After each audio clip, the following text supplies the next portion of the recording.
السلام علیکم ورحمۃ اللہ وبرکاتہ نحمدہ ونصلی علی رسولہ الکریم اما بعد فاعوذ باللہ من الشیطان الرجیم بسم اللہ الرحمن الرحیم رب اشرح لی صدری ویسر لی امری واحلل عقدۃ من لسانی یفقہوا قولی ربنا زدنا علما اللہم فقہنا فی الدین آمین یا رب العالمین۔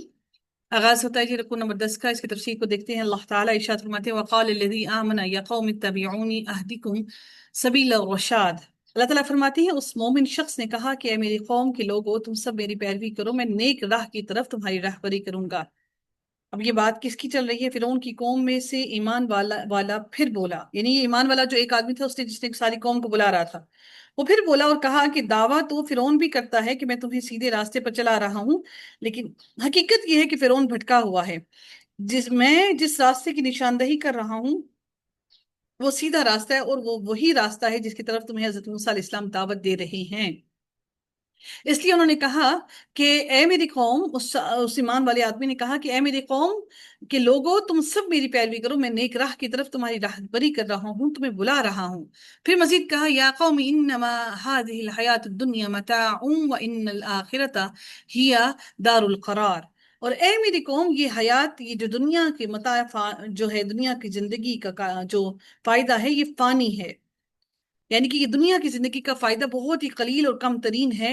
یقین مانو کہ آخرت کا جو گھر ہے، ہمیشگی کا گھر وہی ہے، اور اس گھر کو کبھی فنا حاصل نہیں ہونی۔ وہ جو گھر ہے، چاہے وہ جنت ہو یا چاہے وہ جہنم ہو، دونوں کی زندگیاں ابدی ہیں، ہمیشگی کی ہیں۔ یہ اب تم پر ہے کہ تم موت کے بعد اہل جنت رہو گے یا پھر اہل جہنم بنو گے۔ اس لیے جو دنیا میں جتنی محنت کرے گا، مشقت اٹھائے گا، وہ روز قیامت اللہ تعالیٰ کے آگے اتنا ہی آسانیاں پائے گا۔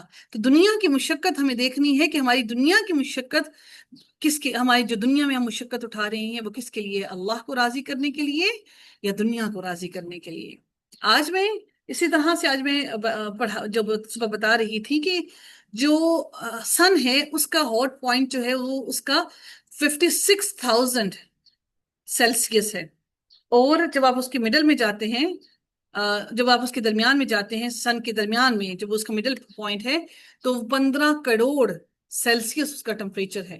اب سوچئے کہ جہنم کا ٹمپریچر اس سے کئی گنا زیادہ ہے، جس کے لیے نبی اکرم صلی اللہ علیہ وسلم نے فرمایا کہ ایک حصہ جو دنیا کے اندر آگ ہے وہ گرم ایک حصہ ہے، اور آخرت میں جہنم کی آگ 69% اس سے زیادہ گرم ہے۔ آپ خود اندازہ لگا لیجئے کہ وہ جہنم کیا، اس سے ہمیں ڈرنا نہیں چاہیے، جس کے لیے اللہ تعالیٰ نے سورہ توبہ میں کہا کہ تمہیں کم ہنسنا چاہیے اور تمہیں زیادہ رونا چاہیے۔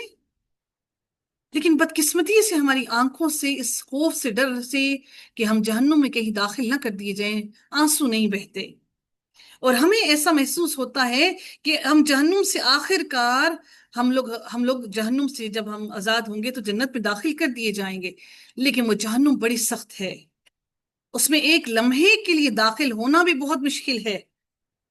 اللہ تعالیٰ پھر مزید فرماتے ہیں اگلی آیت میں جو ہم پڑھتے ہیں وہ کیا ہے کہ من عمل سیئة فلا یجزى الا مثلها ومن عمل صالحا من ذکر او انثى وهو مؤمن فاولئک يدخلون الجنة يرزقون فيها بغیر حساب۔ اللہ تعالیٰ فرماتے ہیں کہ جس نے کوئی گناہ کیا اسے اس کے گناہ کے برابر ہی بدلہ دیا جائے گا، اس میں کوئی کمی بیشی نہیں کی جائے گی، یعنی برائی کی مثل ہی جزا ہوگی، زیادہ نہیں ہوگا، اور اس کے مطابق ہی عذاب ہوگا جو عدل و انصاف پر پورا مبنی ہے۔ اللہ تعالیٰ پورے عدل و انصاف کے ساتھ اتنا پورا بدلہ دے گا۔ پھر اللہ تعالیٰ اب ان لوگوں کے لیے بھی فرماتے ہیں جنہوں نے اچھا عمل کیا، وَمَنْ عَمِلَ صَالِحًا مِنْ ذَكَرٍ أَوْ أُنْثَىٰ، بس جس نے نیکی کی، خواہ وہ مرد ہو یا عورت ہو، لیکن وہ ایمان والا ہو، تو یہ لوگ جنت میں جائیں گے اور وہاں بے شمار روزی پائیں گے۔ یعنی وہ جو ایماندار بھی ہوں گے اور عمل صالح کرنے کے پابند ہوں گے، یعنی ایک دن عمل صالح نہیں کیا، مسلسل، اللہ کو وہ نیکی پسند ہے جو مسلسل کی جائے، اللہ کو وہ نیکی ہرگز پسند نہیں جو آج کی جائے اور پھر اس کو کل چھوڑ دیا جائے۔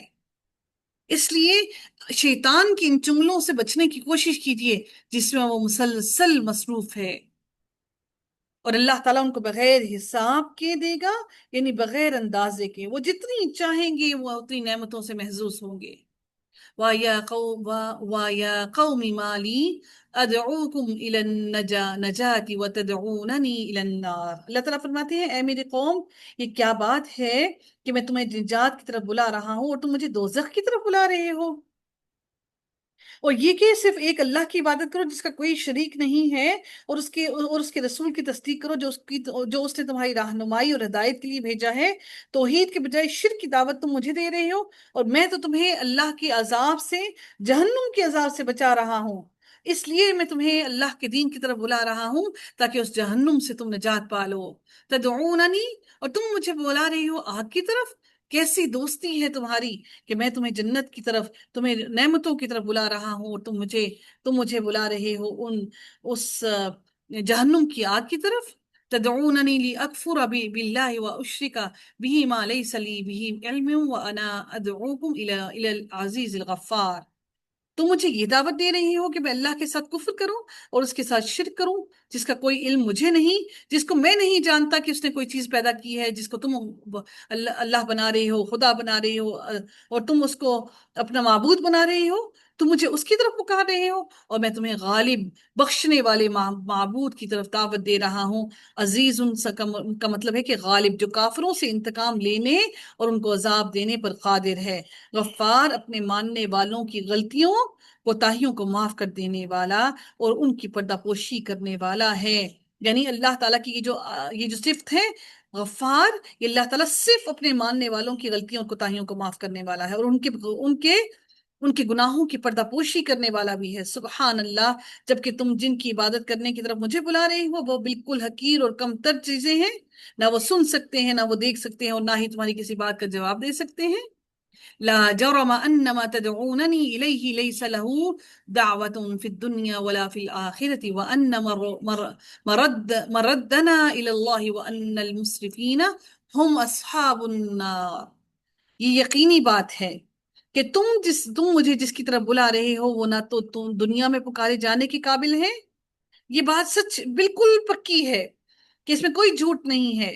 لا جرم انما تدعوننی، تم مجھے جس کے لیے پکار رہے ہو، جن کو پکار رہے ہو، وہ نہ تو تمہیں دنیا پر کوئی نفع دینے کی طاقت رکھتے ہیں، دنیا میں تمہیں نفع دینے کی طاقت نہیں رکھتے، تو آخرت کے دن تو بادشاہی اللہ تعالیٰ کی ہی ہے۔ اللہ تعالیٰ اس دن سارے لوگوں سے ان کی طاقت، ان کا مال، ان کا اسباب، ان کی شان و شوکت سب چھین لے گا۔ تو وہ دنیا میں تمہیں فائدہ نہیں دے سکتے، تو آخرت میں تمہیں وہ کیا فائدہ دیں گے؟ اور یہ بھی بات یقینی ہے کہ ہم سب کا لوٹ کر جانا اللہ تعالیٰ کی طرف ہی ہے۔ وَأَنَّ مَرَدَّنَا إِلَى اللَّهِ، جب اس کی طرف لوٹ کر جانا ہے تو پھر بھاگنا کہاں سے؟ وَأَنَّ الْمُسْرِفِينَ هُمْ أَصْحَابُ النَّارِ، پھر اللہ تعالیٰ فرماتے ہیں اور حد سے گزر جانے والے ہی یقیناً اہل دوزخ ہیں۔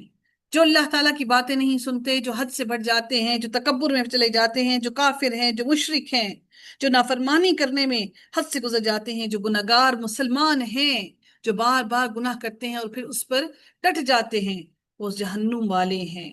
فَسَتَذْكُرُونَ مَا أَقُولُ لَكُمْ وَأُفَوِّضُ أَمْرِي إِلَى اللَّهِ، بس آگے چل کر تم میری باتوں کو یاد کرو گے، یعنی کہ عنقریب جب تمہارے سے یہ دنیا کی زندگی یہ سب کچھ چھین لیا جائے گا، تم اس وقت عنقریب تم میری باتوں کو یاد کرو گے کہ میں اپنا معاملہ اللہ کے سپرد کرتا ہوں، یعنی میں اسی پر بھروسہ کرتا ہوں، ہر وقت میں اسی سے مانگتا ہوں، اور میں تم سے بیزاری اور قطع تعلق کا اعلان کرتا ہوں۔ کیا کہتے ہیں کہ انہوں نے کیا کہا کہ میں اپنا معاملہ اللہ کے سپرد کرتا ہوں، یقیناً اللہ تعالیٰ اپنے بندوں کا نگران ہے، بصیر بالعباد، وہ ہر بندے کے عمل کو دیکھ رہا ہے کہ کوئی کہاں کہاں سے کتنا کتنا عمل کر رہا ہے۔ فَوَقَاهُ اللَّهُ سَيِّئَاتِ مَا مَكَرُوا وَحَاقَ بِآلِ فِرْعَوْنَ سُوءُ الْعَذَابِ۔ اللہ تعالیٰ فرماتے پس اسے اللہ تعالیٰ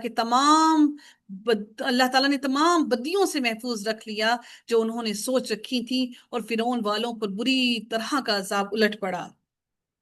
اب اس بات کو اگر ہم تھوڑا سا ڈیٹیل میں دیکھنا چاہیں تو ہوا کیا کہ یعنی اس کی قوم قبط نے اس مومن کے اظہار حق کی وجہ سے اس کے خلاف جو تدبیریں اور سازشیں سوچ رکھی تھی ان سب کو اللہ نے ناکام بنا دیا، اور اسے حضرت موسیٰ علیہ السلام کے ساتھ نجات دے دی، اور آخرت میں اس کا گھر جنت بنا دیا۔